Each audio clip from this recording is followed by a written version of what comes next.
కనీసం గ్రీన్స్ కూడా పెట్టట్లేదు.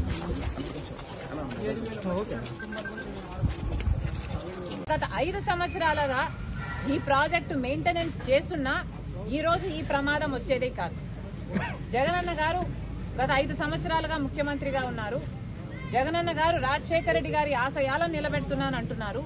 కానీ సమాధానం చెప్పాల్సిన విషయం ఏమిటంటే రాజశేఖర రెడ్డి గారు 750 కోట్లు పెట్టి ఈ ప్రాజెక్టును కడితే మీరు కనీసం సంవత్సరానికో లేకపోతే 2-3 సంవత్సరాలకు ఒకసారో 2 కోట్లో 4 కోట్లో రిలీజ్ చేసిన ఈ మెయింటెనెన్స్ పనులు జరుగుతాయి. కానీ రాజశేఖర రెడ్డి గారు 700 కోట్లు పెట్టి ప్రాజెక్టు కడితే మీకు కనీసం ప్రాజెక్టు మెయింటైన్ చేసే ఇంగితం కూడా లేదు అంటే మరి మీరు రాజశేఖర రెడ్డి గారి ఆశయాలను ఎలా నిలబెడుతున్నారో వైసీపీ నాయకులు సమాధానం చెప్పాలి. రాజశేఖర రెడ్డి గారు ఎంతో చిత్తశుద్ధిగా జలయజ్ఞం తలపెడితే ఈ ప్రాజెక్టు సాధ్యమైంది. 1,00,000 ఎకరాలకు నీళ్లిస్తున్నది. ఒంగోలు పట్టణంతో సహా చుట్టుపక్కల మండలాలకు తాగునీరు కూడా ఇస్తున్నది. మీ పుణ్యమా అని ఈరోజు ఇంతమంది మంత్రులు ఎమ్మెల్యేలు వీళ్ళందరూ ఉన్నారు ఇక్కడ. సంబంధిత మంత్రి అయితే సంక్రాంతి డాన్సులు చేస్తాడంట తప్ప పని చేయడట. ఇక్కడ ఏ మాత్రం మెయింటెనెన్స్ ఉన్నా ఈ ప్రమాదం జరుగుండేది కాదు. ఈరోజు ఒంగోలు పట్టణం సైతం మంచినీళ్లు రావటం లేదు. ఇక్కడ ఉన్న నాయకులు చెప్పిన మాట ప్రతిరోజు నీళ్లు ఇస్తామన్నారు ఒంగోలు పట్టణానికి. ఒక రోజు ఇచ్చింది లేదు. ఈరోజు కనీసం 2-3 రోజులకు ఒకసారి కూడా నీళ్లు రావట్లేదు.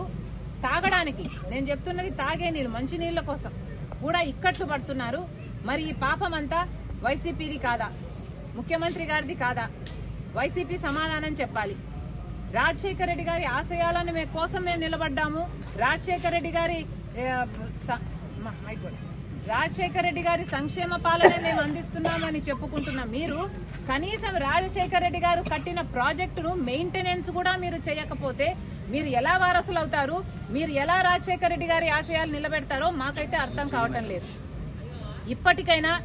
ఇప్పటికైనా వెంటనే ఏదైనా చేయకపోతే ఈ ప్రాజెక్టు మొత్తము కూలిపోయే ప్రమాదం ఉందని ఎస్సీ గారు ఎప్పటి నుంచో మేము 2020 నుంచి అడుగుతున్నాము. మరమ్మతులు చేయాల్సిన అవసరం ఉంది అని ప్రతి సంవత్సరము అడుగుతున్నాము.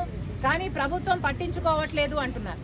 ఏ సంవత్సరానికి ఆ సంవత్సరం 1 కోటి రూపాయలు ఇచ్చినా 2 కోట్లు ఇచ్చినా ప్రాజెక్ట్ మెయింటెనెన్స్ అయిపోయేది, ఈ ప్రమాదం వచ్చుండేది కాదు అని ఎస్సీ గారే చెప్తున్నారు.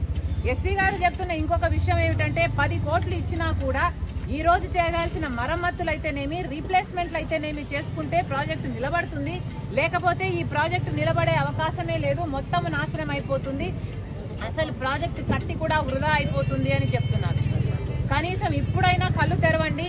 వెంటనే చేయాల్సిన పనులు ఇప్పుడు అంటున్నారు. మిర్చి పంట వేసుకున్నామమ్మా, ఇంకో పంట వేసుకున్నాము, మాకు ఇబ్బందులు వస్తాయి, ఫిబ్రవరి మార్చి నెలలో మాకు చాలా ఇబ్బందులు కలిగే అవకాశం ఉంది అని.